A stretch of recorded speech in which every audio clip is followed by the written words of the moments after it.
Welcome to Soul Nutrition, where we discuss the various ways of nourishing our souls.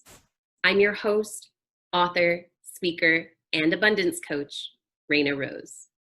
Today's guest is a personal finance hero of mine. Sharon Lechter is a highly sought after author, speaker, entrepreneur, and mentor to companies such as Disney and Time Warner. She has even served 2 U.S. presidents as an advisor on the topic of financial literacy.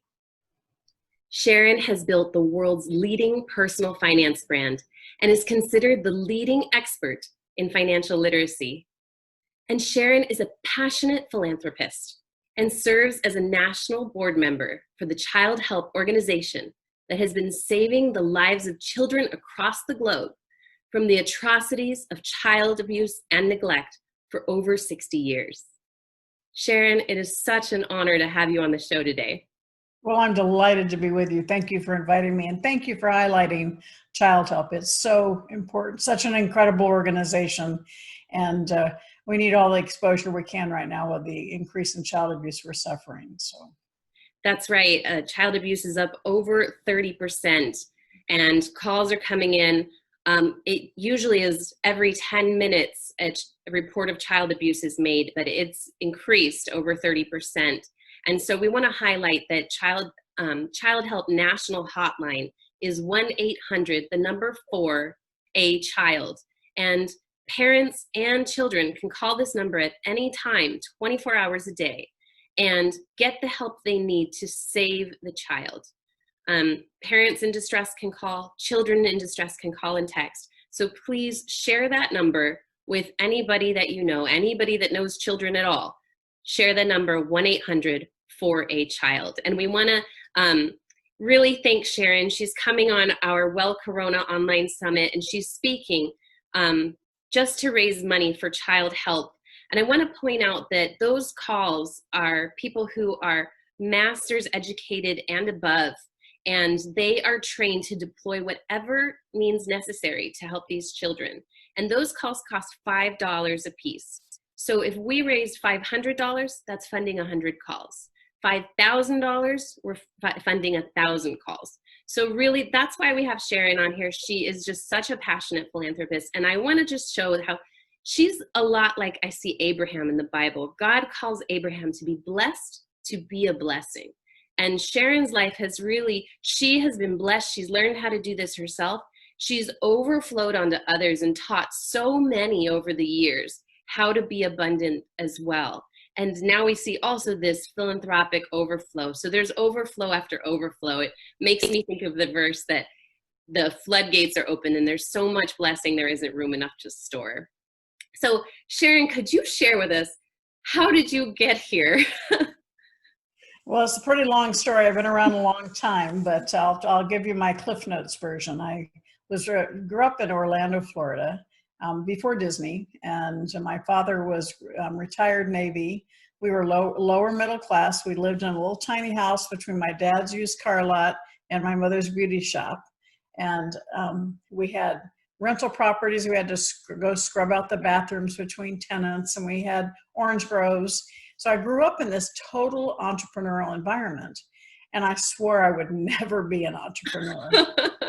I wanted to get my college degree and become a sophisticated professional. So that's what I did. I was the first generation to go to college, got my degree in accounting, started my career as one of the very first women in public accounting in Atlanta, Georgia. I thought I was hot stuff.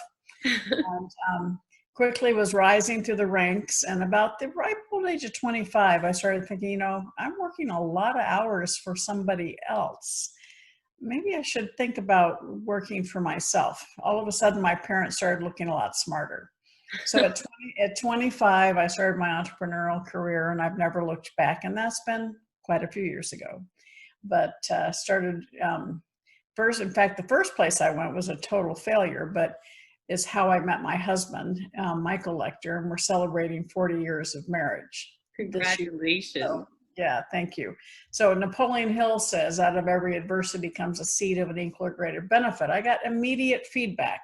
My worst business decision, the company I went to, was my best life decision, because had I not made that mistake, I wouldn't have met Michael. So Mistakes are learning opportunities, and we just figure out where the, where the benefit is. Sometimes it takes a little longer to figure out what the benefit is.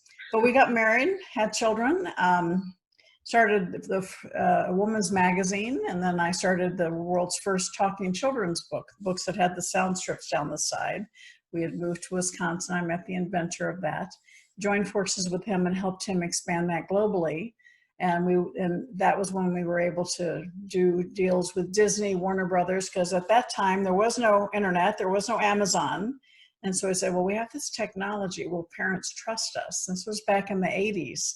And so we said, well, if we partner with companies they trust, like Disney, Warner Brothers, Sesame Street, and it really helped us explode the company. I think the first year we had 1 million in sales, which we thought was really cool. Then the next year, 9, then 23. And the year we sold the company, 52 million, and it was global. So that was an exciting time for me to learn the importance of association, the importance of scaling.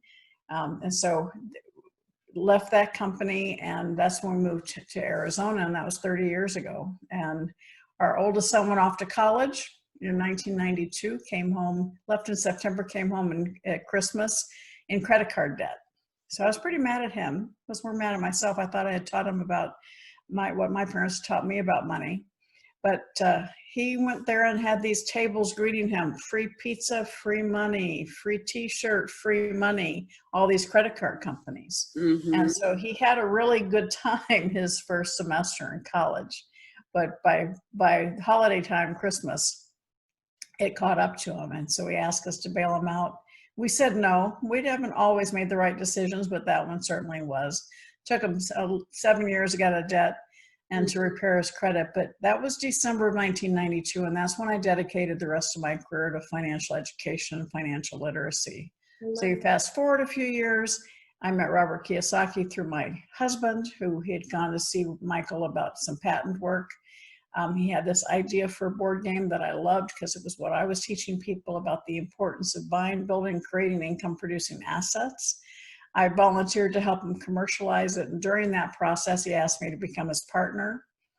He wanted to charge $200 for it. I said, well, maybe we should write a brochure, and that brochure to sell the game actually was Rich Dad, Poor Dad. So people How funny that was simply the brochure for the board game, and it became such a success. Little inside information, yes. And so that took on a life of its own, and over 30 million have been sold around the world in over 100 countries, 50 languages.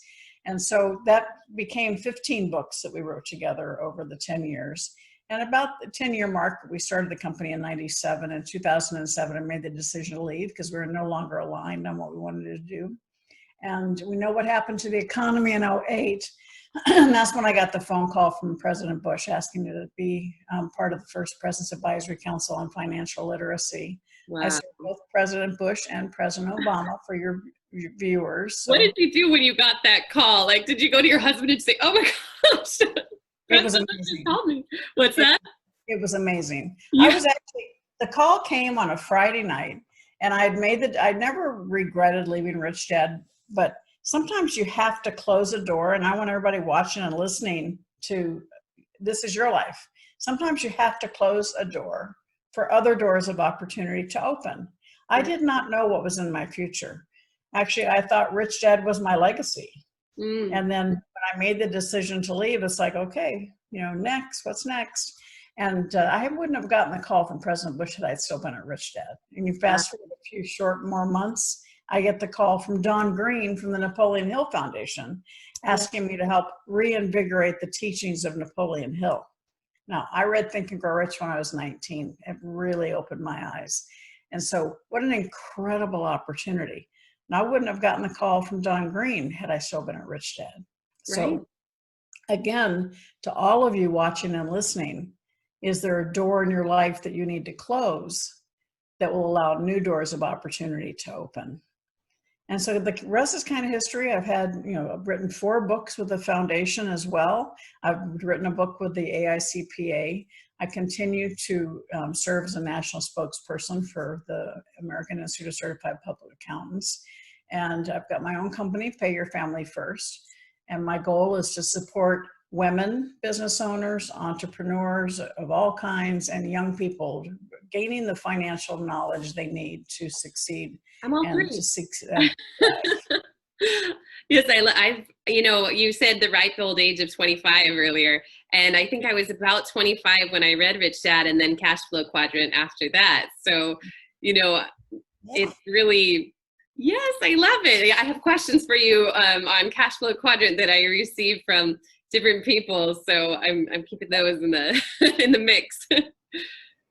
Yeah, absolutely. Cash Flow Quadrant was the second book. When we wrote Rich Dad Poor Dad, we didn't expect to be a publishing company, but people wanted more. So we said, well, maybe we'll write 3 books. So we wrote Rich Dad Poor Dad, Cash Flow Quadrant, Rich Dad's Guide to Investing, thinking that was our trilogy.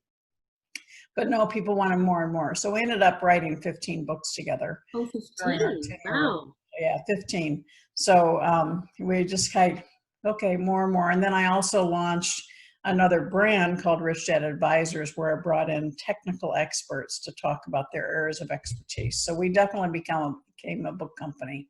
But yeah, Cash Flow Quadrant was our second book, and it probably is the most impactful from a mindset perspective. And certainly it sounds like it was with you as well, because it talks about the way we earn money. And I just happen to have this for another interview today. So the left side is as an employee or a self-employed person. And this is what school teaches us. Mm-hmm. This is, when we come out in the world, we're an employee or self-employed doing it on our own, exchanging our time for money. But the right side of the quadrant is where I teach people to live. And that's owning businesses and having investments that work for you. This side, your assets are working for you. That's called economic engines. Yeah. Assets it's my favorite word on earth. All right, assets. Assets are sexy. In fact, I'm having an event called assetsAreSexy.com May 15th. But this is where your money works for you. And this is where you have the opportunity to become a philanthropist, because your assets are working for you. So you can choose what you do with your time. You can give back. You can add value. On the left side, your amount of income you can make is finite, because there's only so many hours in the day, only so many days in the week. On the right side, your income potential is infinite, totally infinite. You have the ability to have as many economic engines as you possibly can. And every wealthy person in the world, no matter what language they speak, no matter what their language, have one thing in common. They all own income producing assets, because you are financially free when the income from your assets exceeds your monthly expenses. It can be a little money or a lot, depending on what your monthly expenses are. But to get it all started, to start moving from that left side to the right side, it's okay to be an employee. It's not what you do for your paycheck. It's what you do with your paycheck that counts. Absolutely. And I have a question. I had someone say, oh my gosh, you're interviewing Sharon Lechter. Will you please ask this question for me? And then I definitely want to get into kind of, as you know, this is a Christian show, and what we can do when we move to the left side of that, and how that's a great thing. But so the person asked me, because they're a very high level corporate employee, but they want to get to that left side of the quadrant, or the right side of the quadrant. Right side. Not the left side. We want to be on the right. That's right. And so they want to get to the right side of the quadrant, and they really want to, start businesses and be philanthropic, but leaving that corporate salary, they've got some assets and things, but definitely not outweighing the expenses. How do they make that leap, should you say, to get to the right side of the quadrant? Well, if you're a high-level corporate employee, first thing you have to figure out is what your employment agreement says. If you've become an expert in your field, so I launched an initiative a couple of years ago called the Play Big Movement, and it's about being number one in your field, living your legacy, and creating maximum impact. All right, so you've created a certain level of expertise, and you have the opportunity to share that expertise. So, for instance, you may be in a corporate environment where people ask you the same question all the time. So take your level of expertise and write a book. All right. Now, or you look at your employment agreement. But if you write a book about it and you're not disclosing secrets about your employer, that's a way for you to create an asset that can make income for you, and you can impact other people. All right. Sometimes your business will support you in doing that. All right. And they'll even pay for everything, and you just split the revenue with them. But it's a way for you to create something that's out there, sharing your expertise without you having to be present. Yes. In addition, all right, corporate executives, rental real estate, residential real estate is a way a lot of people make money, and it's a lot of the way they keep their money. So a lot of people that are high level income invest in investment real estate. And that's a way for you to leverage and to be able to balance having a corporate environment plus having those assets that are working for you. There's a term called Henry, high earner, not rich yet. Right? That's because those high corporate executives are spending it as quickly as they get it. Those are the people I work with. Get them to stop the flow and start investing it. Yes. And like I said, it's not what you do for your paycheck, it's what you do with your paycheck. So making a few small adjustments on how you spend your money, and instead of spending it, start investing it, can make huge difference long term. Absolutely. I've seen people's lives completely turned around. It's amazing. Some people can be making loads of money and still be in debt, like bad credit card debt and things. It's Henry's. What's that? Yeah. Henry's. High earners. Henry's. I like that term. I'm going to start using it. I'm going to make sure they watch this to get the answer to their question. I want to talk about, I know I've been in Christian circles all around the world. I've been really fortunate to travel the world and be in different places. And I know a lot of churches, sometimes there's this fear about the prosperity gospel, right? And of course, we don't want to try to turn God into a genie. He's not there to magically give us a Ferrari or something like that. Although we may have one, but God has definitely called us in the Bible, his people, to be the lenders and not the borrowers, right? And that would include real estate, that we're lending and that we're providing places for people to rent. The top and not the bottom, the head and not the tail. He's called us to invest our talents, both the talents in the Bible as well as our talents inside of ourselves, whether that's money and talent, and produce much fruit. So I want to dispel this idea that if you are wealthy, that's not holy, that's not spiritual. What are your thoughts on that, Sharon? Well, the Bible certainly says it's the love of money that is evil, not money itself. Most of us are raised in an environment where we hear things like, we can't afford it, money doesn't grow on trees, pinch your pennies. So as a child, you grow up hearing money negative, money negative, money negative. That instills a fear of money, a fear of never having enough money. And once you become a little successful, a fear of losing it. Yeah. And when we realize that where that fear came from, we can start releasing it. And it's so important because I truly believe we live in a world of abundance. God wants us to whom much is given, much is expected. Wow. Yes, he wants us to do well so that we can do more for others.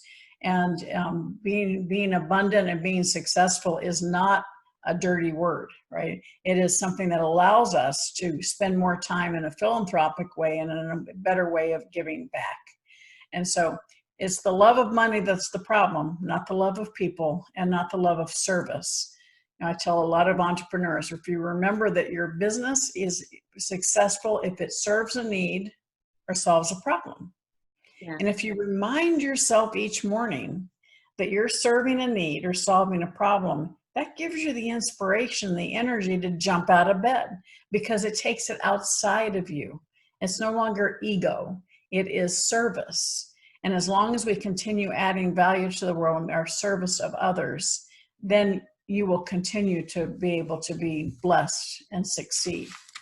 One of my books, Outwitting the Devil, was hidden away for 73 years. It was written by Napoleon Hill, intended to be the sequel to Think and Grow Rich.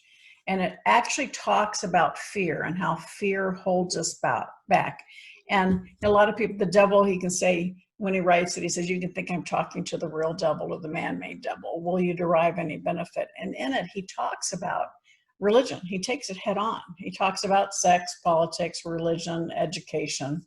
And it really hit home with me, because even though it was written in 1938 and wasn't released until 2011 when I was able to bring it out, it feels like it was written for what's happening in our world today. Sounds very ahead of his time with that. Yeah, because he talks about, did you learn your religion through fear, or did you learn your religion through faith? Yeah. And I literally was raised in the Southern Baptist Church. I mean, I was there probably 5 days a week. And when I read this book about it, it really hit home, because my minister, fire and brimstone from the pulpit, definitely was teaching religion through the fear of God, right? Mm-hmm. And yet my youth minister that I spent most time with was teaching faith, religion through the love of God and faith.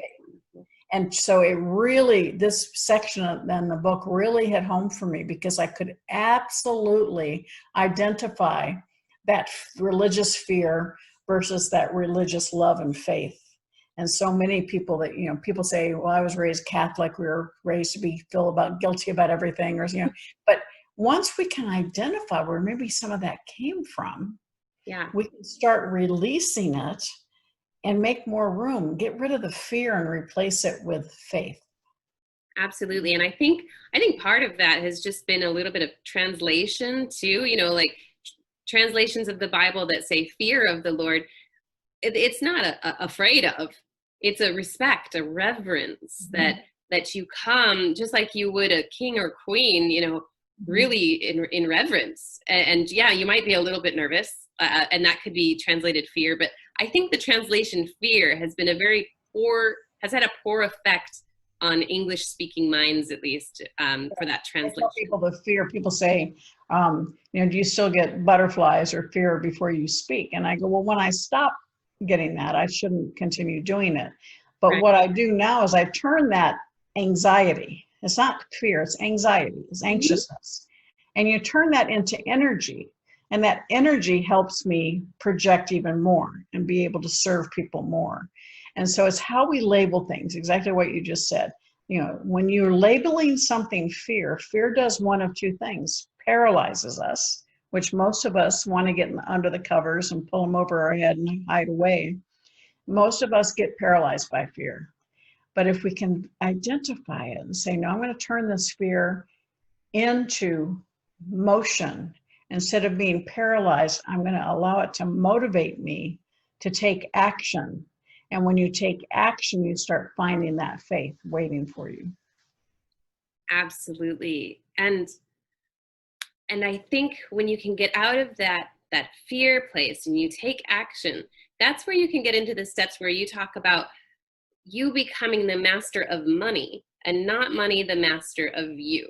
And this is why the Bible says it's the love of money, because you can't have two masters. That's right. God is to be our master, and we are to be money's master. We're to make it do our bidding, our philanthropic work, our things. And I know that I've taken that principle that you've taught for so long, and I teach people like some vision board classes and things like this too, where I've showed them private jets that I, manifested working on one and going to all these beautiful things.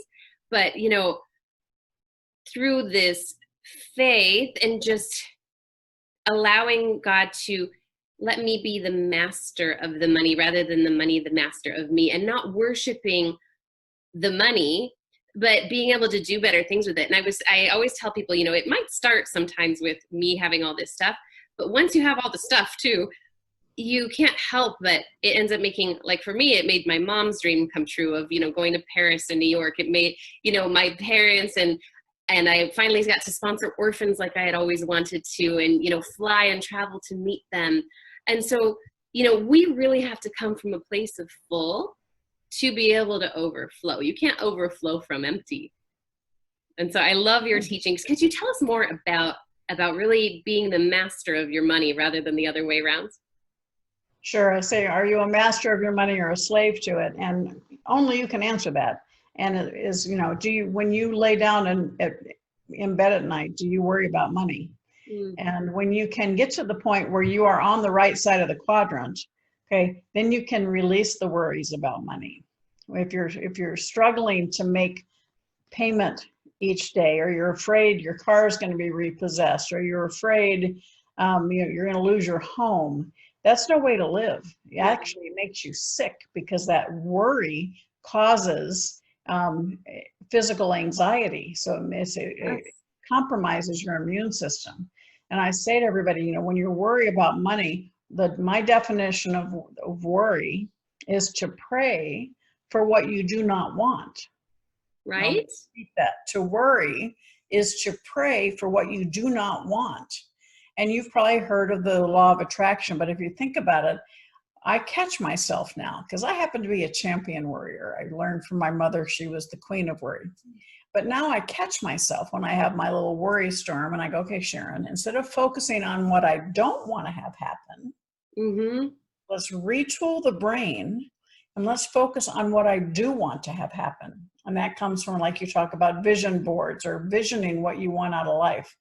But when you can change that frame of mind, you're going from negative thoughts Mm-hmm. to positive thoughts. And your brain cannot hold both positive and negative at the same time. And so spend your life getting rid of the negative, check your environment. That's what the Outwitting the Devil is all about, is maintaining control of how you spend your time and where you spend it and who you spend it with, so that you can create a life of wonder, a life of success, a life of contribution. Absolutely. And the Bible teaches the same thing. If you hang out with fools, you're going to become a fool. If you have wise counsel, you're going to have victory. And so I love, to me, some people get a little in Christian circles, and I hang out in many different ones, some more conservative than others. And some people can get very irritated about words that seem new age. But to me, when I think about, I love Dr. Joe Dispenza, and when he talks about, entering the quantum field of unlimited possibilities by becoming no one in no place, no time. And I think that's exactly what Jesus said when he said, you need to die to yourself. The first will be last. And then you can enter the kingdom of heaven of unlimited possibilities, right? It's just a modern language for the same things that Jesus was really teaching. And I think that Christ is in our midst, no matter our language. And so I love. Napoleon Hill was a Christian. In the book Outwitting the Devil, he refers to it as infinite intelligence, meaning God, right? And the fact that the more you can allow yourself to connect into the presence of God, into the glory of God, the brighter your life will be. But too many people close their minds off to it through this negativity. It's like, if you open yourself to the possibilities. And what happens when I work with people as a mentor, one of the first things I notice is their mind is closed, right? They've got like blinders on. And once they can realize that there's, have you thought of, opening their mind to the world around them, allows them to see opportunities may have always been there, but they couldn't see it because they were so, guarded. And by being guarded and negative, you don't allow the glory of God in if you're closing yourself off. And it's so important. Like Paul, with the scales over our eyes, and we often need someone. I think it's so important, to have a multitude of wise counselors and mentors, because if we don't, we need someone to help us take those scales off. We all have them. Actually, that was one question I had. I forgot to write it on my notes, but who are your mentors, your wise counselors that you go to, Sharon? I'm fascinated to learn. Well, I have tons. I'm a lifelong learner. Certainly my father and my mom let me think that, they instilled in me that I could accomplish anything I wanted to, at a time when women weren't really very active in business. I was one of the few women in my accounting classes, and one of the very first women starting in public accounting. So I was given that inside mindset that I could accomplish anything, that there were no barriers. And yet so many women today feel like they have barriers. And so that's one of the things I try to blast through, because only 1.7% of women-owned businesses today make over $1 million. And so that's one of the things that I'm out to make sure that changes. Amen. But, my mentors, Barbara Barrett is a dear friend of mine. Certainly Sandra Day O'Connor is a huge mentor. Both of those women have created incredible paths for other women. Mary Kay Ash, who started Mary Kay. And so there's powerful women, but there's also been tremendous men who have been mentors of mine, including Napoleon Hill, even though he died in 1970. I truly study him, and Dale Carnegie, I study him. And so the issue is, what do you fill your mind with, and who do you consult with? Don Green, who's the CEO of the Napoleon Hill Foundation, is a dear friend. So I certainly count him as one of my strong mentors. And my husband, and when I met Michael, his brilliance just totally blew me away, and I respect him as much today as the day I met him. So tell us more about choosing a partner in life. What are the characteristics that really make you a strong woman because you've chosen such a great partner? Well, Mike and I are truly a story of love at first sight. So I firmly believe in it. We fell in love immediately, and we had tremendous mutual respect with one another. Our backgrounds are very different. He is one of the kindest and definitely just a pillar of goodness. And I'm a little bit more crazy than he is, but we've made it 40 years together through lots of ups and downs. We lost our youngest son 7 years ago. Most married people, don't survive the loss of a child. And so it was us, through mutual respect for each of us, that we had to mourn that loss in our own unique way. He needed to be by himself and hide away. I needed my girlfriends that flooded in to keep my head above water. And so we were able to survive, and certainly it's not over. We'll never be over that loss. But I think it's so important to have the love, the physical connection, but also needs to be a strong respect and mental connection. Yeah. I'm so sorry to hear about your son. We lost my brother about 2 years before you lost your son, and I know our family has never been the same. And my parents didn't survive. You're right. Very few do, and it a lot of times, and with mine, I'll be honest, it just kind of explodes the family because you're missing an integral part that holds it together. So I pray that God continues to just be your comfort, because like you said, it's never over. It's just something you learn to live with. Thank you.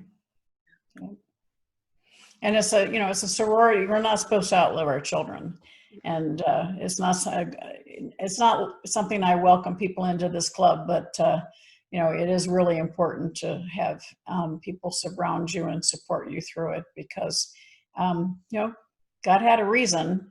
And that one's kind of hard to figure out from time to time. But we lost our son the morning of Columbine shooting. And I'll never forget, his Marine buddies sent me a note saying God knew he needed a Marine to escort all those children's souls to heaven. So I hold on to that. Yeah. Was he fighting in the Marines when it happened? If you don't mind me asking. No. He'd been in the Marines. He suffered a lot from depression, and he actually took his own life. So it was a very difficult time for us. Very difficult. I'm so sorry to hear. Yeah, and I think that's another issue that I'm like, God is so with us, even when it's too tough. He's there to bring you home. I really believe. And sometimes my brother was in an accident, and I think, he just got to go to heaven early, and I have this treasure in heaven that will be there And that's our true riches when we get to heaven, is all these wonderful relationships with our loved ones. He's watching over you. Yeah. That's right. That's right. And so is your son. Well, thank you so much for opening up about that. I know it's a hard subject to talk about. And I know that you've really spent time. I will be talking about this at the summit. I do a speech called Running and Resting. And I really do believe that in order to really run and do and play big, like your play big movement, we have to come from a place of rest. And I know that you really took several years after that happened to rest and to mourn your loss and to really be in God's arms in that time. And now I didn't do it intentionally. I did it emotionally. My body just kind of went into neutral. As I shared a little bit in my background, I always played big, with the Rich Dad Company, with Time Life and Time Warner, and then certainly with the Talking Books, Disney, Warner Brothers, and Sesame Street. But when this happened, I kind of like took a step back, and I was still working, but I was numb. And I bet everybody watching and listening has had something in their life that stopped them in their tracks. It might be a divorce, it might be death, it might be a financial setback, it might be an illness, something that just was a wake-up call and a pivot as to, you just couldn't get past it for a while. Yeah. And so it was about 3 years ago, I thought, well, I should just retire, because I wasn't getting the same, I just wasn't getting the energy. I was feeling, like I said, numb, just plain numb. And I got a lot of pushback from family and friends. And I actually think my son, I could hear him say, "Get over it, Mom, there's more for you to do." And that's the message I have for everybody watching and listening. No matter what's happened to you, no matter what the trial has, God doesn't give you more than you can handle. And so you're still here for a reason. There's more for you to do. And there are people out there who can benefit from what you know and what you've experienced. And that's the message I want you all to hear, is that there's more for you to do. You're still here for a reason. And what a gift you can give to others to help them not suffer the way you've suffered in things that have happened in your life. I can't recall the verse perfectly, but I think about the trees that are planted by the water and that bear fruit in all seasons throughout their whole life. They don't just retire and stop doing anything, that you're continuing to bear fruit. Even though you could retire, you could stop and live the good life, as some people think, right? But you're so passionate about what you do, and you know that there's so much more in you to give and to overflow, that you're bearing fruit in all seasons. And it's so beautiful to see. And you do play big. And I want to talk about this play big movement that you have going on, and tell us about that. Well, sure. When I made the decision to kind of get back into the game of life and to play big again, I said, I don't want to just do it by myself. I want to share what I'm doing, and I want to encourage others to play a bigger game. If you're going to work hard, you might as well work hard on a level where you're going to impact more people. So the Play Big movement is about being number one in your field, living your legacy. As I said earlier, I thought Rich Dad was my legacy, and oh no, God had something else on my plate. And my legacy has been much bigger than that. And then create maximum impact. So be number one in your field, live your legacy, and create maximum impact. And so there's a private Facebook page, a group, so please join, it's free. And I share, and I do weekly broadcasts, and we share what I'm doing, and we also have everyone share what they're doing to continue to play big, to support each other, to support that community. And the goal is to have a bigger life, and therefore make a bigger impact. And I think, the Bible story of feeding thousands with just a few fish. Okay, you have the opportunity to impact thousands, not just a few. And that's what we support, people finding a way to have a bigger platform so that you can make a bigger impact. I always pray for billions. That I could impact billions, because we've got billions of people on this earth. I agree. I think there's a temptation to play small. I think even, sometimes I think, well, just be content with this, but I'm like, no, God hasn't given me this talent and that talent and taken me to this country and learned this language to play small. So I'm constantly inspired. And I have to admit to the audience, when we were on a call earlier in the week or last week, I was pretty starstruck, and I promised Sharon I would be a little less like a schoolgirl in the interview.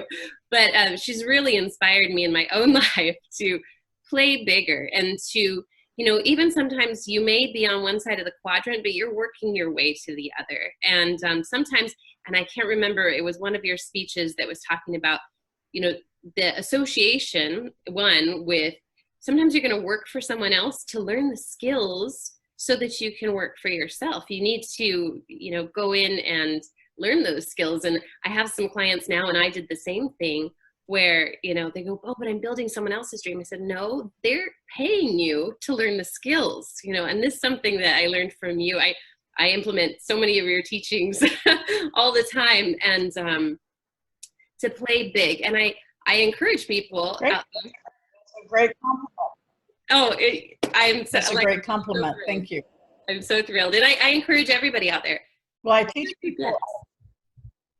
I teach the personal success equation. Yes. And that personal success equation was in my first book, 3 Feet from Gold. And that's what you're talking about, that power of association. The personal success equation is P plus T, your passion plus your talent, right? And most of us stop there because it's what is all about us.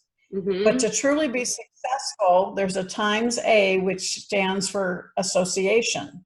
Another times A for taking the right action. How many times do we know we're supposed to do something? We just don't do it. And then plus F for faith. And when I work with somebody, I can always identify where they've stalled or where they're playing small by looking at that power of association. Who do you surround yourself? Are you surrounding yourself with people who are challenging you to the next level, or people that are pulling you back? Are you surrounding yourself with people who are on the right side of the quadrant, so you can emulate them and learn from them? And then having faith in yourself. That's the number one reason people don't have greater success, because they have this program in their brain saying, I'm not good enough, easy for her to say. And that's, we want to dispel that and replace that fear of success to faith in yourself. And you can go to personalsuccessequation.com. I've got a free download where you can really work through your own success equation, your passion, your talent. Who are your associations, and maybe some ideas as to some new ones you can have, taking the right action, but above all, having faith in yourself. And you also count authors as associations, right? Like you said, Napoleon Hill and Dale Carnegie.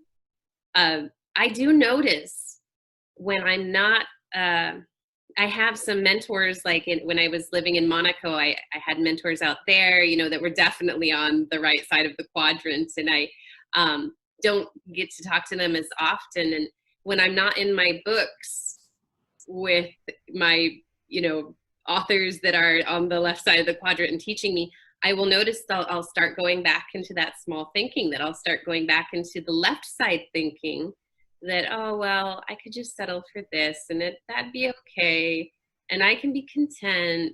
But then I think it's good enough. But when you have that kind of thinking, a stinking thinking, right? About, oh, it's good enough. But that's complacency. All right, that's complacency, and that is not living to your potential. We want people to help people put themselves in the place of greatest potential. And if you put yourself in the place of greatest potential, you have the greatest opportunity to be more successful, and therefore be able to share what you've accomplished with others. And that's the whole concept of tithing and giving back and contribution and making the world a better place. It's hard to do that when you are struggling and a slave to your money. When you become a master of money, it makes you more able to contribute and support and help others. Absolutely. I mean, I couldn't do what I do with orphanages if I was struggling check to check, right? I mean, and that's what I find with, like, I actually started out coaching mostly just for like meditation and spirituality things, but I ended up teaching people more money, because with that Maslow's hierarchy of needs, if they were worrying all night, like you were mentioning earlier, about how they were going to pay the rent, they can't get to self-actualization. And so I was trying to teach self-actualization, but people needed the bottom of the pyramid. They need that strong foundation of, my needs are taken care of, I'm abundant, I'm overflowing to others, and now I can really tap into, I can spend time with God. And those about you out there that might come from that background, this is where we can do the missionary work. We can do the philanthropics. What were you saying, Sharon? They were a slave to their money. Their brain was in money jail, right? And definitely in money jail. I want to circle back to Childhelp and the Well Corona event. I know that you're going to be speaking on Assets Are Sexy at the event.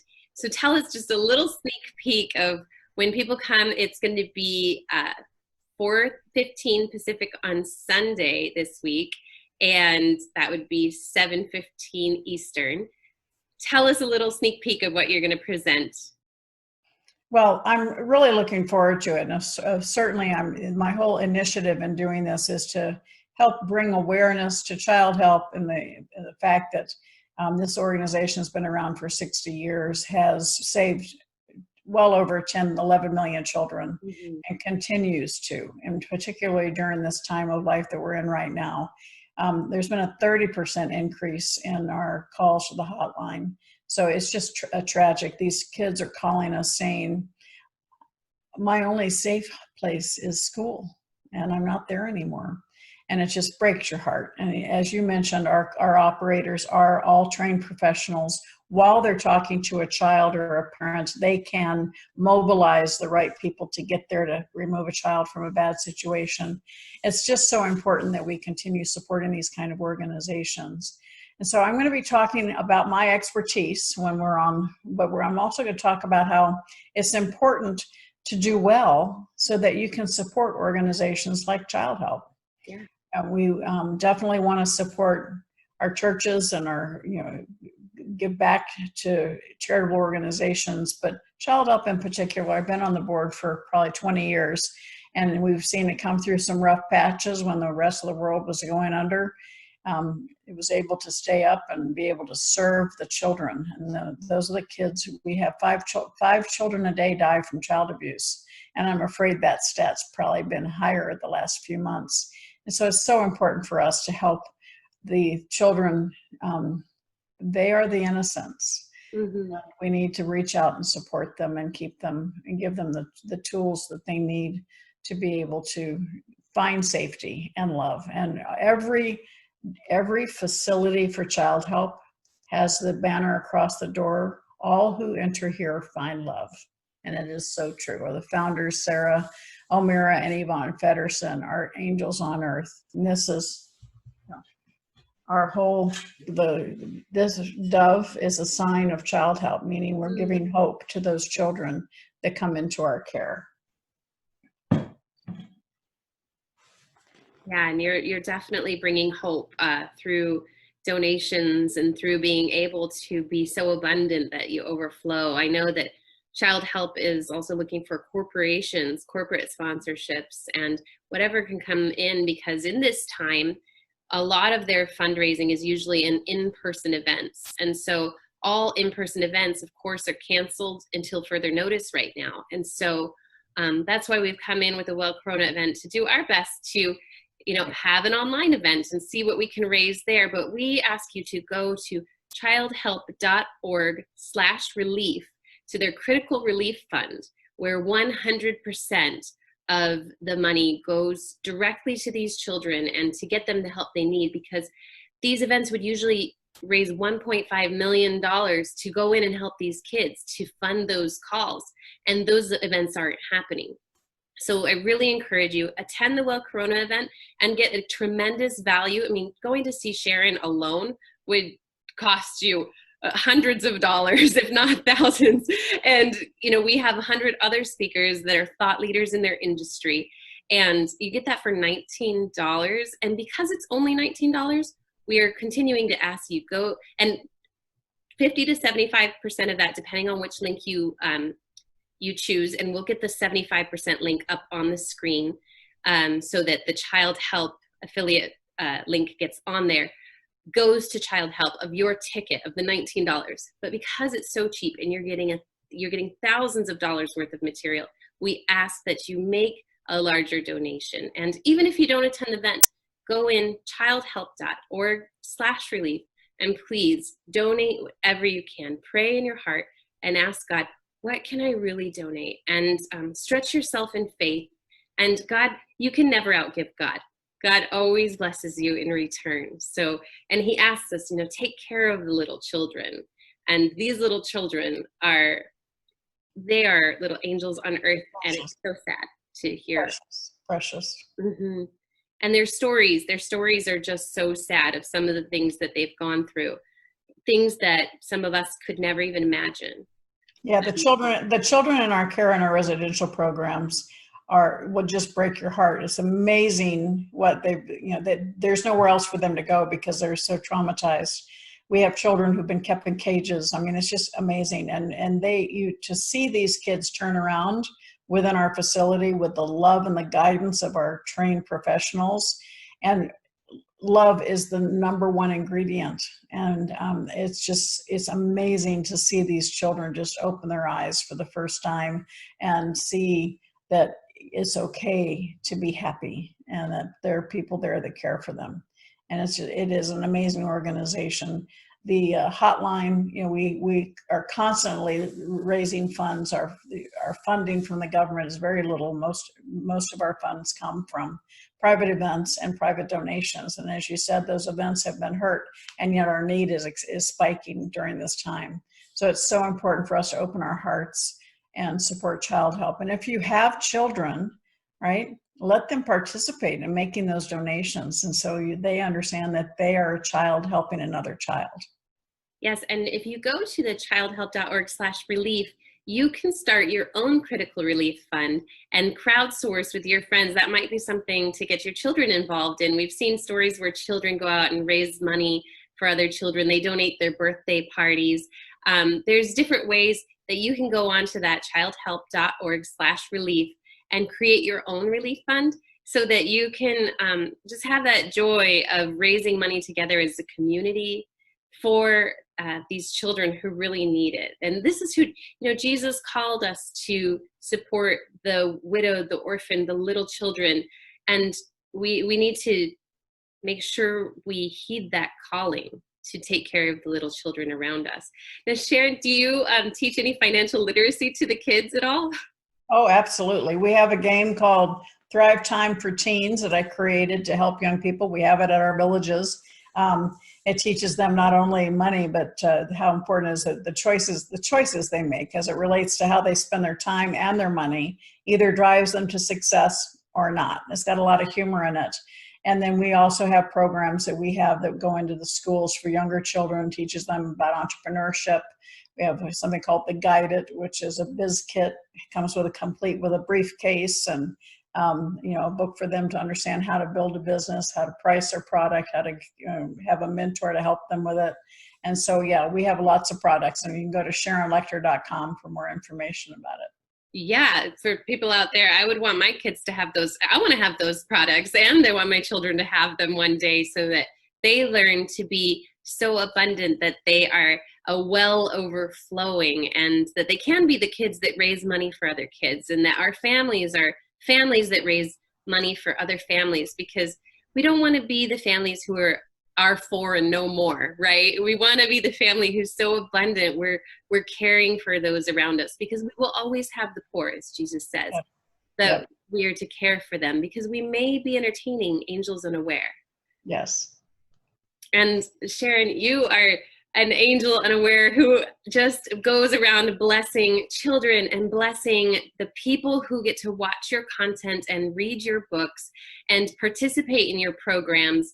And I just want to thank you so much for the work that you do and that you've done for a long time, that I've been blessed with in my life. And it's really given me such a life benefit to know that even when I'm bouncing back and forth on the quadrant, I know where I'm going, and I know why I'm doing it, It's so that I can participate in programs just like Childhelp, and that I can be the lender, to these kids, that I can be the one who comes in and provides these housing, that provides the phone calls. And that's such a blessing to be able to be blessed to be a blessing. And you teach people how to do that. And I thank you so much for the work you're doing. Thank you. I really appreciate you sponsoring this. I appreciate you putting this entire event again to bring awareness to Childhelp, because with your dedication and all the effort, because I know pulling all those speakers together is a huge